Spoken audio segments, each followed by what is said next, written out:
All right, so this is going to be a video on the rear wheel speed sensor on Wrangler JK. So mine's a 2015 Rubicon. Looked at some videos and there's a plastic red tab keeping this wheel speed sensor on. I don't know why I can't say that. Keeping the speed sensor on that takes the might of Zeus to remove. So I saw a few videos where they just wrestle with the tab, but the easiest way is really to just take the damn thing off, take the whole actual sensor piece off. I gotta turn the camera around. So the speed sensor is right here, and it's this red tab. If you can't, I'm trying to get better. This is excellent camera work. This red tab right here is almost impossible to take off. So you need an 8mm socket, and then just take the freaking thing off first. It just makes life easier.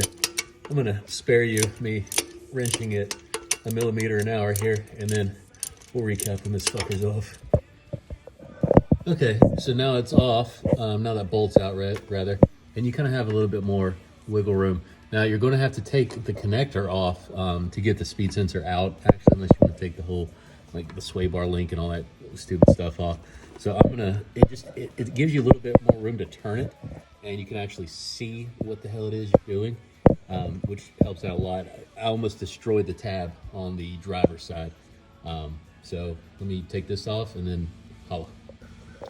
Okay, so the best way I can explain this is, even with this thing, the bolt out, the 8mm bolt, this thing's still gonna be a pain in the dick.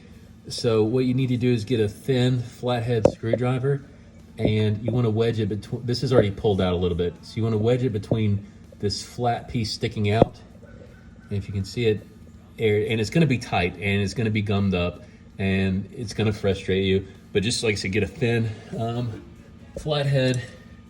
I used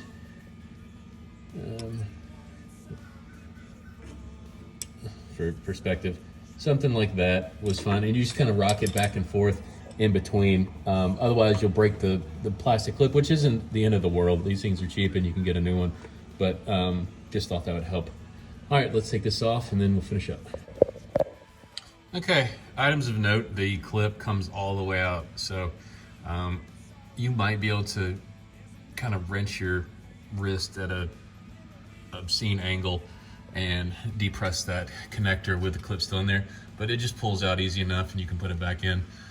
Once you're in there, this is what the rear speed sensor looks like, and you can see this one actually isn't bad. I replaced the driver rear earlier in the AutoZone parking lot, but I'm just gonna go ahead and replace the other rear now, and then I'll get the other two. And if you see that little spikies there, those look like iron filings. The way this works is there's a magnet with a coil of wire around there, and there's I'm not sure what the technical term is, but there's a rotating rotor in there, and the voltage generated as that thing spins at different speeds sends it through these two wires, which your ECU determines as wheel speed, and they all have to match.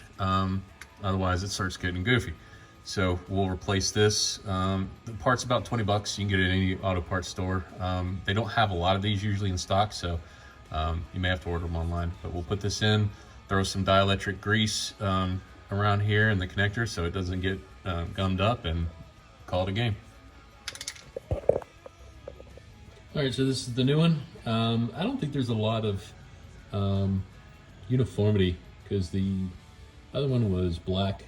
Even the aftermarket one from Duralast or whatever was black. This one's gray.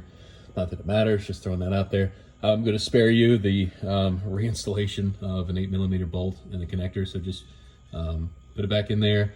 Put some dielectric grease on your connector, your female side connector, and put the little red pain in the ass clip back in wherever that thing is, and that'll be it. I hope you enjoyed it. Thanks.